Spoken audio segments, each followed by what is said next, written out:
Hey friends, I just wanted to make a quick video regarding the shooting in Quebec City 2 days ago. It's now Tuesday, January 31st, and it's almost 11 p.m. here in Montreal.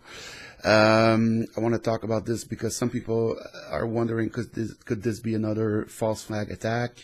And also, because I speak French and English, there might be, I have access to French media, French-speaking mainstream media, and I thought I would relate to you some of the things that they're saying, because if you guys get your news from English media in the States or the rest of Canada, you might get second-hand or third-hand info or disinfo, whatever. First of all, I want to say that my thoughts and prayers are going with the victims and their families, and I don't even know what to say. You know, things like that usually don't happen here, and they shouldn't happen anywhere ever. And that's why I'm making this video, basically. You know, if this is a false flag, it means it's not just one crazy guy. It means it's something organized, and if we talk about it, we can stop more things like that from being organized. So that's why I'm doing this. I hope everyone who was injured there gets better very quickly. And yeah. So okay, something weird happened in the media. Basically, the gist of it is that the first story that came out is that there were two shooters, and now there's only one shooter. And two people were arrested, and one of them turned out to be a witness, according to police. Like, he was just there and witnessed something, but he didn't actually commit it. So I'm fine with that. The problem is that there's a witness that was inside the Islamic Centre that was interviewed on TV after, I think it was the evening of, so Sunday night. And he said, he was specifically asked how many people walked in with guns, and he said two people walked in, and he said only one of them spoke, and he spoke with a thick Quebec accent, French Quebec accent, and said Allahu Akbar, and started shooting people. And the other one, I don't think he spoke from the testimony. This guy was there, he saw it and he heard it. He was an anonymous witness. He didn't give his name, but he did, from what I can tell, he did two interviews on Radio Canada, the biggest channel, news TV channel here. So, so this guy said that he saw two people. And my problem with this is that this was never, ever addressed in the media afterwards. It was, you know, so he saw two people, then he said, we caught two people, one Quebecer, if you're watching this, you've probably heard his name by now, Alexandre Bissonnette, and another guy, a Moroccan guy called Mohamed Kadir. I also saw his name written, Mohamed Bel Kadir. And so Mohamed Kadir turned out to be just, like, I think he was a passerby, and he heard gunshots.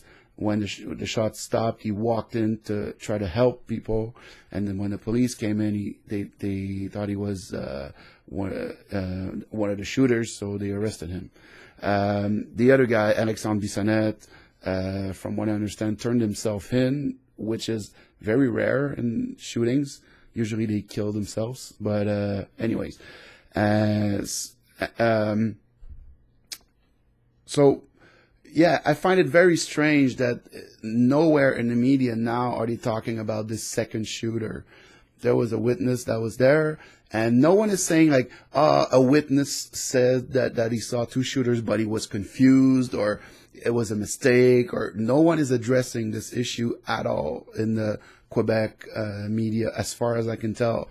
So now it's just, you know, one shooter. There was always just one shooter. And there's actually an interview. I was trying to find it again because I lost the link. I just watched it once and closed it, and I should have kept it. There was another interview with an anonymous witness who was inside that night. I think it was the same guy. I think I remember the voice, and it was the same voice, but I can't prove it because I don't have the damn video. If I find it, I'll put it in the description box, and I'll write update or something before it. But this guy now was saying it was the exact same story. He said that bullets flew just over his head, and it was the exact same story, but he never mentions two shooters. So he only mentions one. So I don't know. The other strange thing is that this was a major shooting. A 911 call was placed, and it took the police 10 minutes to get there. That's a long time. So I don't know the area exactly. Are the police very far or not? But it's a little surprising. It's a long time, and some people are saying that. So that's about it. That's also what's maybe a little dangerous about this thing is that the media are really painting this guy Alexandre Bissonnette as like a really bad guy, an extremist, and all of that, mostly based on his Facebook profile. So basically, he clicked like on the Donald Trump page, so he must be a terrorist.